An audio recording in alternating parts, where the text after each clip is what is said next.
Magandang umaga mga kahuan, narito na ating ulat panahon ngayong araw sa Pilipinas.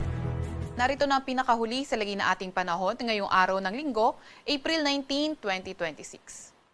Narito rin ang ating pinakahuling satellite image kung saan may minomonitor pa rin tayong bagyo sa labas ng ating Philippine Area of Responsibility. Ito ay si Bagyong Sinlaku at kanina alas 3 ng madaling araw ay huling namataan sa layong 2,770 kilometers east-northeast ng extreme Northern Luzon. Etong bagyong ito ay papahina na nga at hindi na inaasahang papasok ng ating area of responsibility at makakaapekto sa anumang bahagi ng ating bansa.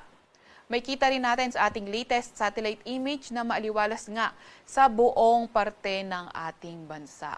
At yung ridge ng high pressure area, patuloy pa rin yung pag-extend sa may Northern Luzon. Kaya inaasahan nga natin na mas mababa yung tsansa ng mga thunderstorm occurrence sa kanilang mga lugar, pati na rin sa mga areas malapit dito.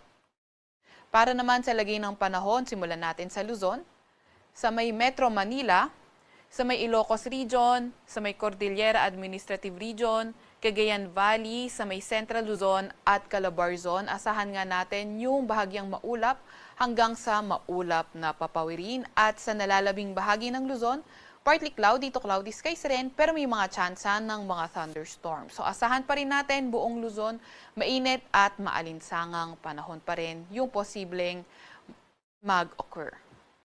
Agwat ng temperatura ngayong araw sa Metro Manila ay 25 to 34 degrees Celsius. 17 to 24 degrees Celsius sa may Baguio, 23 to 32 degrees Celsius sa may Lawag, 24 to 36 degrees Celsius sa may Tugigaraw, 22 to 32 degrees Celsius sa may Tagaytay at 24 to 32 degrees Celsius sa may Legazpi. Inaasahan nga rin natin na yung ganitong klaseng weather condition ay posible dito sa may Northern Luzon, partly cloudy to cloudy sky sa hilagang bahagi ng Northern Luzon and the rest of Luzon kabilang na ang Metro Manila, partly cloudy to cloudy skies at may mga tsansa ng mga thunderstorms pagdating ng hapon at gabi at posible nga yung magpatuloy sa mga susunod na araw. Agwat naman ng temperatura sa may Puerto Princesa ay 26 to 32 degrees Celsius at 27 to 32 degrees Celsius naman sa may Kalayaan Islands. Para naman sa lagay ng panahon sa Visayas at Mindanao, patuloy pa nga rin yung partly cloudy to cloudy skies condition at may mga tsansa ng mga thunderstorms pagdating ng hapon. So katulad nga sa Luzon, mainit at malinsangang panahon pa rin, umaga hanggang tanghali at pagdating ng hapon, may mga tsansa ng mga thunderstorms. Agwat ng temperatura sa Cebu at Iloilo ay 25 to 32 degrees Celsius.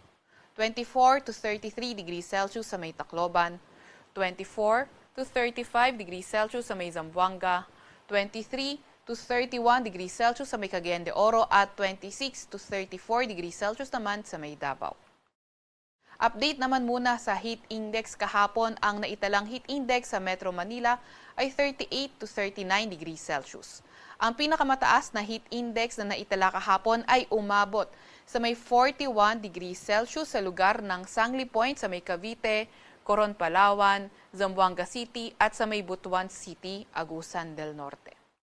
Ngayong araw naman tinatayang 37 to 39 degrees Celsius ang heat index sa Metro Manila at posible ang pinakamataas na heat index ngayong araw ay 41 degrees Celsius sa may Sangli Point sa may Cavite at sa may Zamboanga City.